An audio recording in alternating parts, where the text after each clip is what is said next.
Assalamualaikum warahmatullahi wabarakatuh. Salam sejahtera kepada semua hadirin yang dihormati. Alhamdulillah, segala puji bagi Allah Subhanahu Wa Taala yang memberikan kita kesempatan untuk berhimpun pada hari yang penuh barakah ini dalam forum yang bertajuk Akhlak Mulia adalah cerminan kepada penghayatan akidah dan ibadah yang benar. Hadirin yang saya hormati, dalam kehidupan kita sebagai seorang Muslim, akhlak mulia bukan hanya sekadar amalan yang dipuji, tetapi ia adalah cerminan sebenar dari akidah yang kita pegang dan ibadah yang kita amalkan. Tanpa akhlak yang mulia, ibadah kita boleh dipersoalkan dan ia menunjukkan bahawa iman kita belum sempurna. Pada hari ini, kita berpeluang untuk menimba ilmu daripada dua orang panelis hebat yang akan berkongsikan ilmu dan pengalaman mereka mengenai topik ini. Izinkan saya memperkenalkan panelis kita yang pertama, iaitu Ustaz Aiman. Ustaz Aiman merupakan seorang pendakwah dan pakar dalam bidang akidah Islam. Panelis kedua kita iaitu Ustaz Is. Ustaz Is merupakan seorang yang hebat, iaitu moderator yang aktif dalam memberikan ceramah dan khusus mengenai pembentukan akhlak dan ibadah. Kita akan menghabiskan masa sekurang-kurangnya 20 minit untuk membincangkan secara mendalam tentang bagaimana akhlak mulia itu merupakan cerminan kepada penghayatan akidah dan ibadah yang benar. Kita akan mulakan dengan ucapan pembukaan oleh kedua-dua panelis dan diikuti oleh perbincangan mendalam serta diakhiri dengan sesi soal jawab. Sebelum itu, mari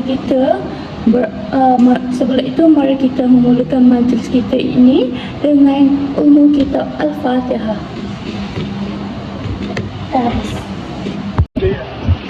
Assalamualaikum warahmatullahi wabarakatuh. Segala puji bagi Allah, Tuhan sekalian alam. Terima kasih kepada saudara Amsyar dan para hadirin yang dirahmati Allah. Hari ini kita akan membincangkan satu topik yang sangat penting, iaitu tentang akhlak mulia sebagai cerminan kepada akidah. Seringkali kita dengar Rasulullah sallallahu alaihi wasallam bersabda, sebaik-baik manusia adalah yang paling baik akhlaknya. Ini menunjukkan bahawa akhlak yang mulia bukan sekadar satu aspek tambahan dalam agama, tetapi ia adalah akidah yang diterjemahkan dalam bentuk tindakan. Akidah kita mengajarkan bahawa Allah Subhanahu Wa Taala Maha Mengasih, Maha Adil dan Maha Pemurah. Seorang yang benar-benar memahami akidah ini akan sentiasa berusaha untuk mencontohi sifat-sifat ini dalam kehidupan sehariannya. Sebagai contoh, kita perlu sentiasa bersikap adil dalam setiap tindakan kita. Jika seseorang itu mendalami akidah dengan betul, ia akan terbentuk dalam akhlak yang baik. Sebab itu, akhlak kita mencerminkan sejauh mana kita menghayati keimanan kepada Allah dan prinsip-prinsip yang diajarkan dalam agama. Sebagai contoh, kejujuran adalah sifat-sifat yang terhasil daripada penghayatan akidah. Akidah yang kukuh menjadikan seorang itu lebih peka kepada perintah Allah Subhanahu Wa Taala dan bertindak dengan rasa takut kepadanya. Jadi, jika akhlak seorang itu buruk, kita boleh persoalkan sejauh mana penghayatan akidah dalam diri mereka. Terima kasih kepada Ustaz Aiman atas penjelasan yang sangat lunas. Ternyata akhlak yang baik adalah hasil daripada pemahaman yang mendalam terhadap akidah Islam yang benar. Seterusnya, saya menjemput panelis kedua kita, tak lain tak bukan, iaitu Ustaz Is, untuk memberikan pandangan beliau mengenai bagaimana ibadah yang benar juga turut berperanan dalam membentuk akhlak mulia. Dipersilakan Ustaz. Assalamualaikum warahmatullahi wabarakatuh. Terima kasih kepada saudara Amsyar dan Ustaz Aiman dan hadirin sekalian. Topik yang kita bicarakan hari ini adalah sangat relevan dalam kehidupan kita seharian sebagai seorang Muslim. Jika kita lihat, ibadah dalam Islam adalah lebih daripada sekadar amalan fizikal. Setiap ibadah yang diajarkan kepada kita sebenarnya mengandungi unsur-unsur yang membentuk kepribadian dan akhlak seseorang. Contohnya, solat mengajar kita untuk berdisiplin dan menjaga hubungan kita dengan Allah SWT. Puasa pula mengajar kita tentang kesabaran dan pengendalian diri. Allah SWT berfirman dalam Al-Quran, sesungguhnya solat itu mencegah daripada perbuatan keji dan mungkar. Surah Al-Ankabut ayat ke-45. Maknanya, ibadah yang dilakukan dengan penuh kesedaran dan penghayatan bukan sahaja menjadi hubungan antara hamba dan Tuhannya, tetapi juga menanamkan sifat-sifat baik dalam diri. Orang yang benar-benar menjaga solatnya akan berusaha untuk menjauhi sifat-sifat buruk seperti membohong, menipu dan berbuat zalim. Selain solat, zakat juga mengajarkan kita tentang kasih sayang sesama manusia dan sifat murah hati. Jadi ibadah bukan sekadar ritual hayat, tetapi adalah alat untuk kita membina akhlak yang baik dan melahirkan masyarakat yang harmoni. Terima kasih kepada Ustaz Is atas pencerahan yang sangat jelas mengenai kaitan antara ibadah dan pembentukan akhlak yang mulia. Nampaknya jelas kepada kita semua bahawa kedua-dua akidah dan ibadah memainkan peranan penting dalam mencerminkan kepribadian seseorang. Seterusnya, kita akan masuk kepada sesi soal jawab antara saya dan para panelis. Kita akan mengupas beberapa persoalan penting yang saya pasti sangat relevan dengan kehidupan seharian kita. Soalan pertama saya ditujukan kepada Ustaz Aiman. Ustaz Aiman, dipersilakan. Terima kasih saudara Amsyar atas soalan yang baik ini. Tanda-tanda seorang yang benar-benar menghayati akidahnya jelas kelihatan melalui akhlaknya. Seorang yang mendalami akidah dengan betul akan menjaga hubungannya bukan sahaja dengan Allah, tetapi juga dengan manusia. Ini ditunjukkan melalui sifat-sifat seperti kejujuran. Orang yang beriman tidak akan menipu atau menyeleweng kerana mereka tahu Allah Maha melihat dan Allah Maha mengetahui. Yang kedua adalah kesabaran. Akidah yang mantap melahirkan sifat sabar, terutamanya dalam menghadapi ujian atau cabaran kehidupan. Yang ketiga adalah berlaku adil. Seseorang yang menghayati akidah akan sentiasa adil dalam setiap tindakan dan keputusannya, kerana disedar bahawa keadilan adalah salah satu ciri utama yang dituntut oleh agama. Jadi, akhlak yang baik sebenarnya menjadi bukti bahawa akidah seseorang itu kukuh. Kalau kita lihat seseorang yang menjaga salatnya, berpuasa tetapi masih berperilaku buruk kepada orang lain, ini menunjukkan ada kecacatan dalam penghayatan akidah mereka. Terima kasih Ustaz Aiman. Jelas sekali akhlak yang baik adalah cerminan langsung daripada iman yang kita pegang. Soalan seterusnya saya tujukan kepada Ustaz Is, iaitu bolehkah Ustaz kongsikan bagaimana ibadah yang benar seperti solat dan puasa berperanan dalam membentuk akhlak yang mulia? Dipersilakan Ustaz. Terima kasih kepada Amsyar atas soalan ini. Memang betul, ibadah dalam Islam bukan sekadar ritual fizikal, tetapi juga adalah salah satu spiritual yang membentuk akhlak dan kepribadian kita. Contohnya seperti solat. Dalam Al-Quran, Allah berfirman bahawa solat mencegah perbuatan keji dan mungkar. Apabila seorang menunaikan solat dengan khusyuk, ia akan melatih diri untuk menjadi lebih sabar, ikhlas dan merendah diri. Solat juga mendidik kita untuk menghormati masa dan menepati janji. Kerana kita diwajibkan untuk solat pada waktu yang ditetapkan. Okey, begitu juga dengan puasa. Puasa ini melatih kita untuk mengawal nafsu. Puasa bukan sahaja mengajar kita untuk menahan lapar dan dahaga, tetapi juga untuk menahan diri daripada bercakap perkara yang sia-sia, mengelakkan fitnah dan juga menjauhi segala bentuk perbuatan yang dilarang.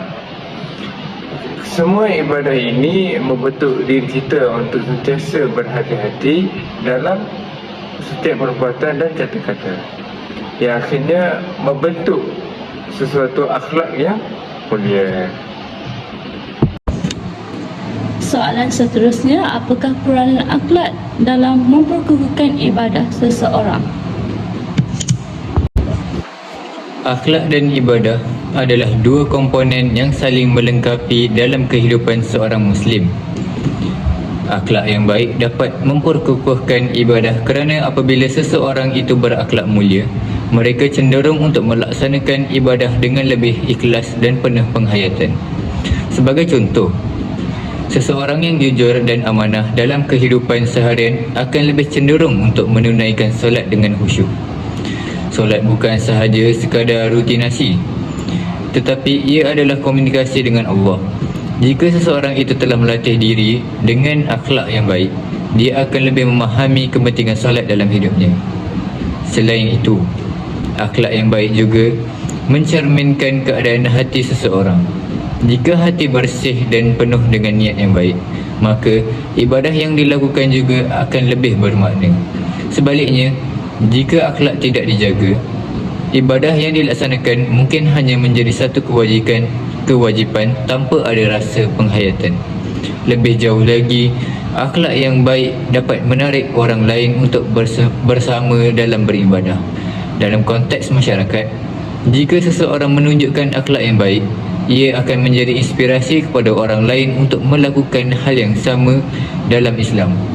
Kita diajar untuk saling membantu dan memberi contoh yang baik. Oleh itu, akhlak yang mulia adalah salah satu cara untuk memperkukuhkan ikatan dalam masyarakat dan meningkatkan kualiti ibadah secara keseluruhan. Saya ingin menambahkan lagi dalam konteks ibadah. Akhlak juga memainkan peranan yang penting dalam menjaga hubungan sesama manusia. Misalnya dalam beribadah secara berjemaah, contohnya seperti solat jemaah. Akhlak yang baik diperlukan untuk memastikan suasana yang harmoni. Jika seseorang datang dengan sifat-sifat sabar dan menghormati orang lain, maka suasana ibadah tersebut menjadi lebih khusyuk. Lebih penting, akhlak yang baik juga melibatkan sikap kita terhadap sesama manusia dalam interaksi dengan orang lain. Kita perlu menunjukkan kasih sayang dan saling menghormati. Ini juga bukan saja dapat memperbaiki hubungan sosial, tetapi juga menjadi cara kita beribadah kepada Allah. Seperti yang dinyatakan dalam hadis, sebaik-baik manusia adalah yang paling baik akhlaknya. Jadi, kita tidak boleh memisahkan antara akhlak dan ibadah. Kedua-duanya harus berjalan seiring untuk mencapai hidup yang dikenahi oleh Allah. Terima kasih Ustaz Is atas penjelasan tersebut. Jelas sekali bahawa ibadah yang dilakukan dengan betul dan ikhlas mampu membentuk akhlak yang terpuji. Soalan ketiga ini untuk kedua-dua panelis, dan saya ingin mendengar pandangan Ustaz Aiman terlebih dahulu. Soalannya, bagaimana seseorang itu boleh memperbaiki akhlaknya jika dia merasa ibadah yang dilakukan tidak memberi kesan yang signifikan dalam kehidupan seharian? Dipersilakan Ustaz. Bagaimana seseorang itu boleh memperbaiki akhlaknya jika dia merasa ibadah yang dilakukan tidak memberi kesan yang signifikan dalam kehidupan seharian?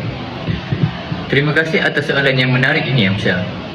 Pertama sekali, kita perlu faham bahawa ibadah yang tidak memberikan kesan kepada akhlak mungkin disebabkan oleh kurangnya penghayatan atau kekurangan fokus dalam pelaksanaan ibadah itu sendiri. Contohnya, solat yang dilakukan tergesa-gesa atau tanpa khusyuk tidak akan memberi kesan mendalam kepada jiwa seseorang. Untuk memperbaiki akhlak seseorang itu perlu memeriksa kembali niat dan cara ibadahnya. Adakah kita betul-betul solat kerana Allah atau sekadar memenuhi kewajipan? Rasulullah SAW bersabda bahawa niat adalah asas kepada setiap amalan. Jadi perbetulkan niat kita dahulu. Kemudian kita perlu perbanyakkan zikir, takafur dan muhasabah diri selepas setiap ibadah. Kita perlu tanya diri kita, adakah solat ini mendekatkan kita kepada Allah? Adakah kita lebih sabar, lebih jujur selepas menunaikan ibadah ini? Dengan bermuhasabah secara berterusan, kita boleh memperbaiki akhlak kita dan memastikan ibadah kita benar-benar memberi kesan. Terima kasih Ustaz Aiman. Sangat penting untuk sentiasa bermuhasabah diri. Ustaz Is, apakah pandangan Ustaz Is dalam isu ini? Saya juga bersetuju dengan Ustaz Ahmad. Selain itu, saya ingin menambahkan bahawa komitmen yang untuk berubah juga penting. Jika kita merasa ibadah yang kita lakukan ini adalah tidak memberi kesan pada akhlak kita, maka kita perlu berusaha dengan lebih kuat untuk memperbaiki diri. Satu langkah praktikal adalah dengan meningkatkan amalan sunat.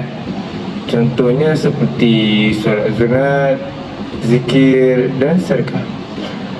Amalan sunat ini adalah seperti vitamin yang membantu kita membuatkan ibadah wajib kita. Dengan amalan sunat, kita dapat melatih hati dan diri kita untuk lebih mendekati Allah secara tidak langsung, memperbaiki akhlak. Selain itu, pergaulan juga memainkan peranan yang penting. Cari lingkungan yang lebih positif, yang boleh memberi nasihat dan sokongan kepada kita untuk menjadi yang lebih baiklah. Ingat, akhlak juga dipengaruhi oleh sesiapa yang kita sering didampingi. Terima kasih Ustaz Is. Ternyata banyak faktor yang perlu kita mempertimbangkan dalam memperbaiki akhlak, termasuk niat, ibadah sunat dan pergaulan kita. Sekarang saya ada satu soalan terakhir untuk kedua-dua panelis, iaitu bagaimana media sosial dan persekitaran moden mempengaruhi akhlak seseorang, dan bagaimana kita boleh mengimbangi antara penggunaan media sosial dan mengekalkan akhlak mulia. Dipersilakan. Ini soalan yang sangat relevan, Amsyah. Dalam zaman moden ini, media sosial memainkan peranan besar dalam membentuk persepsi dan akhlak masyarakat. Malangnya, ramai yang terpengaruh dengan budaya negatif yang tersebar melalui media sosial seperti sikap individualistik, pameran kemewahan dan perbuatan membuli secara maya. Untuk mengimbangi penggunaan media sosial dan menjaga akhlak, seseorang itu perlu sentiasa berhati-hati dengan apa yang dilihat dan dikongsi. Gunakan media sosial untuk perkara yang baik, seperti menyebarkan ilmu atau membantu orang lain. Paling penting, jangan biarkan diri kita terperangkap dengan perkara-perkara yang melalaikan atau menyesatkan. Ingatlah bahawa setiap perbuatan kita di media sosial juga akan dipersoal di akhirat nanti.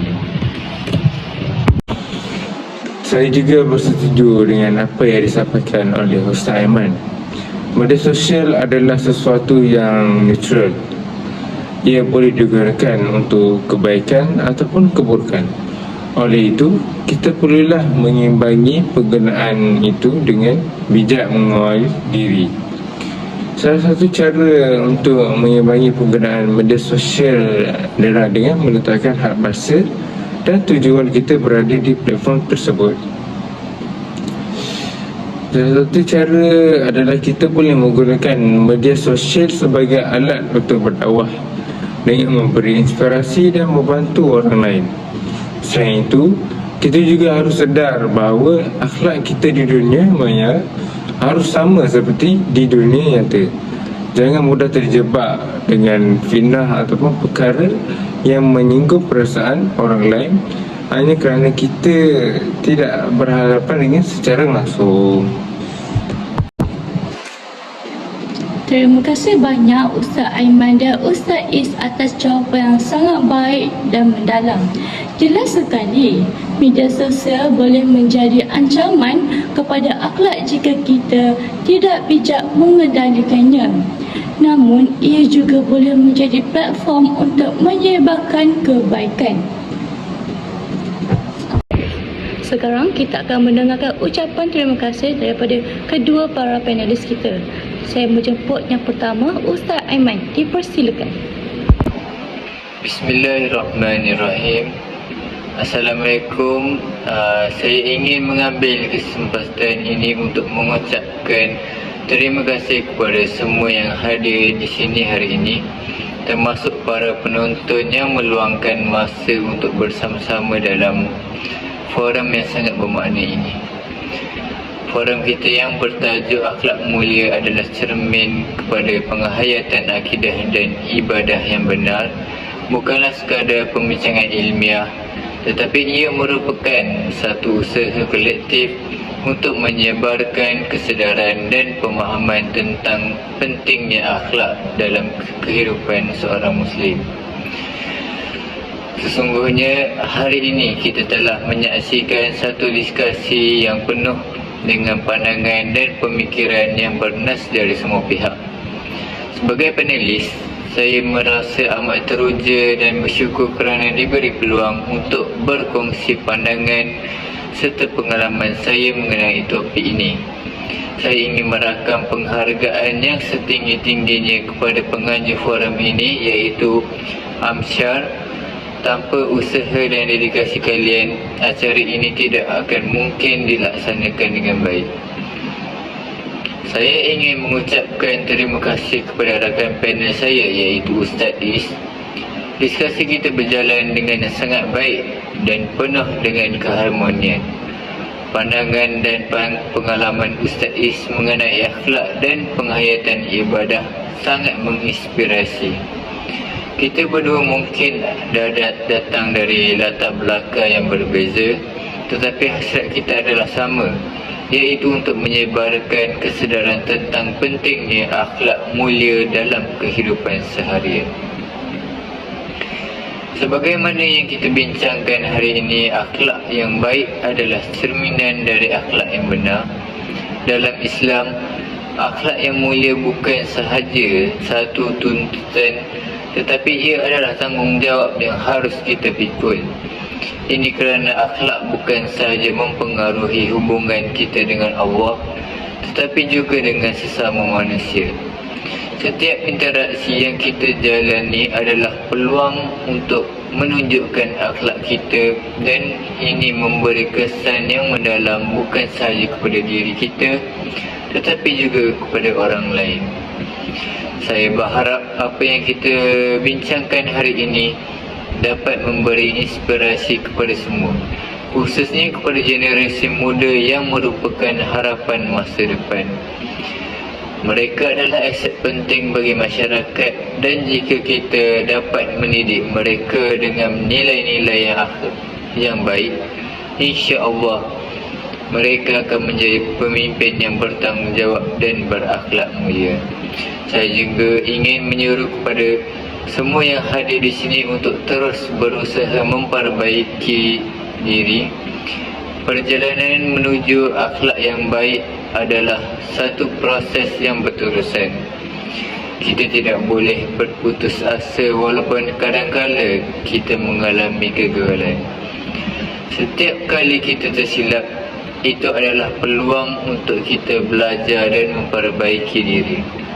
Allah Subhanahu Wa Taala sentiasa memberi kita peluang untuk bertaubat dan memperbaiki akhlak kita. Sebagai penutup, saya ingin mengajak semua untuk terus berpegang pada akhlak mulia dalam setiap tindakan dan keputusan yang kita ambil. Marilah kita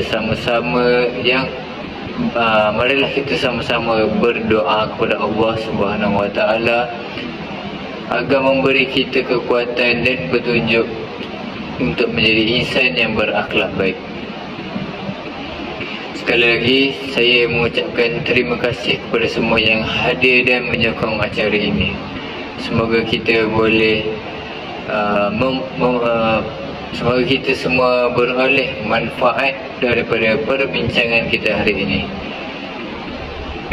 Assalamualaikum. Bismillahirrahmanirrahim. Assalamualaikum warahmatullahi wabarakatuh.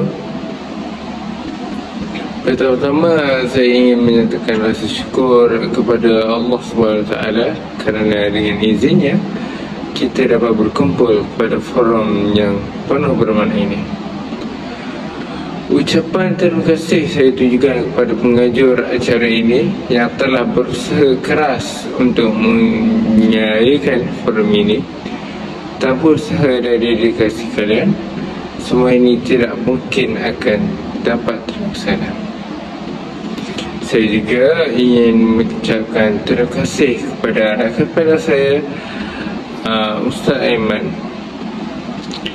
Diskusi kita pada hari ini telah memberikan banyak pencerahan dan saya percaya penonton juga merasakan hal yang sama. Apa yang kita bicarakan bukan hanya tentang teori, tetapi lebih kepada pengalaman dan nilai-nilai akhlak dalam kehidupan seharian. Saya percaya bahawa apa yang telah dilakukan pada hari ini adalah langkah kecil untuk menuju perubahan yang lebih besar dalam masyarakat. Berdasarkan perbincangan kita telah menekankan bahawa akhlak mulia adalah asas kepada penghayatan akidah dan ibadat yang benar. Akhlak yang baik mencerminkan kepribadian yang tinggi dan menjadi contoh yang kepada orang lain. Kita perlu ingat bahawa setiap tindakan kita adalah refleksi daripada akidah yang kita terapkan. Dalam menjalani kehidupan seharian, kita berhadapan dengan pelbagai cabaran. Namun, dengan akhlak yang baik, kita dapat mengatasi cabaran tersebut dengan penuh kesabaran dan ketabahan. Saya berharap setiap peserta di sini dapat membawa pulang dan pemahaman yang lebih baik dan mendalam tentang pentingnya akhlak dalam kehidupan. Akhlak bukan sahaja merujuk kepada hubungan kita dengan Allah, tetapi juga kepada interaksi kita dengan orang yang lain. Sifat-sifat seperti kasih sayang, kejujuran dan tolong-menolong adalah nilai-nilai yang perlu kita amalkan. Di samping itu, saya ingin menekankan kepentingan mendidik generasi muda. Mereka adalah pemimpin masa depan dan kita bertanggungjawab untuk membentuk akhlak mereka sejak awal lagi. Pendidikan akhlak perlu dimulakan di rumah, di mana ibu bapa menjadi contoh yang terbaik untuk anak-anak. Pak kata pepatah, membentuk melentur buluh biarlah dari rebungnya. Kita juga perlu memperkasakan institusi pendidikan untuk mengintegrasikan nilai-nilai akhlak dalam kurikulum mereka. Akhir sekali, marilah kita terus berdoa kepada Allah SWT agar diberi kekuatan untuk menjaga akhlak kita dalam setiap aspek kehidupan. Kita juga perlu sentiasa muhasabah diri dan berusaha untuk memperbaiki diri. Sebagaimana kita telah bincangkan, akhlak yang baik adalah cermin kepada akidah kita. Dengan itu, adalah kita bersama-sama berusaha untuk menjadi insan yang berakhlak mulia. Sekali lagi, terima kasih kepada semua yang telah hadir kepada penganjur dan kepada semua yang terlibat dalam menjadi forum ini. Semoga kita semua diberkati dengan ilmu dan hidayah Allah SWT. Wassalamualaikum warahmatullahi wabarakatuh.